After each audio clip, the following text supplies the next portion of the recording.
Your first steps in building a day and night image classifier were to visualize the input images and standardize them to be the same size. To do that, we imported our usual resources and loaded the image datasets. And we created a standardized list of all the images and their labels. Finally, we could visualize the standardized data. Here, I'm selecting the first image in our standardized list and its label. I then display the selected image and some information about it. You can see its dimensions and its label, 1 for day. And finally, we're ready to look at all of these images and start separating them into two classes, day and night. We'll separate day and night images based on their level of average brightness. This will be a single value, and we'll assume that day images have a higher average brightness than night images. Now, to calculate the average brightness of an image, we'll be using HSV color space.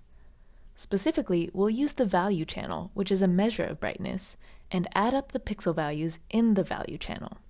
Then we'll divide that sum by the area of the image to get the average value of the image. So first, I'll convert a test image to HSV color space. I'll want to look at a couple day images and a couple night images to find the differences between the two. In this example, I'm plotting the H, S, and V channels individually. So here's a day image and the color channels H, S, and V. We can see the V channel is especially high in the sky, and this classification is based on assuming that a day sky is brighter than a night sky. So our next step will be to find the average brightness using the value channel.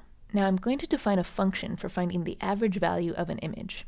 This function, average brightness, will take in an RGB image, and the first step will be to convert it to HSV color space.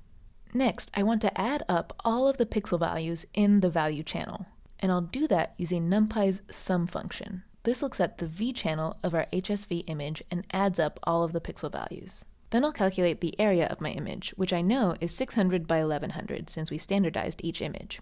And to find the average brightness of the image, we divide this brightness sum by the area of our image. Then this function will return that average. So this gives us one value, the average brightness or the average value of the image. Our next step will be to look at day and night images and their average brightness values. The goal will be to look at their average brightness and see if we can find a value that clearly separates day and night images. So let's first look at our standardized image number 0, which we know is a day image. We see that its average brightness is around 175.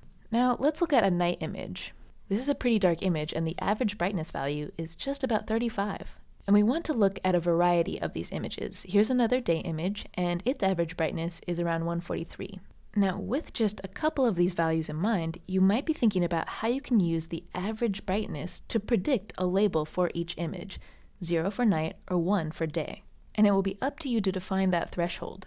The next step will be to feed this data into a classifier, and the classifier might be as simple as a conditional statement that checks if the average brightness is above some threshold that you define. Now, this average brightness value is considered a feature, and a feature is just a measurable component of an image that ideally helps distinguish it from other images.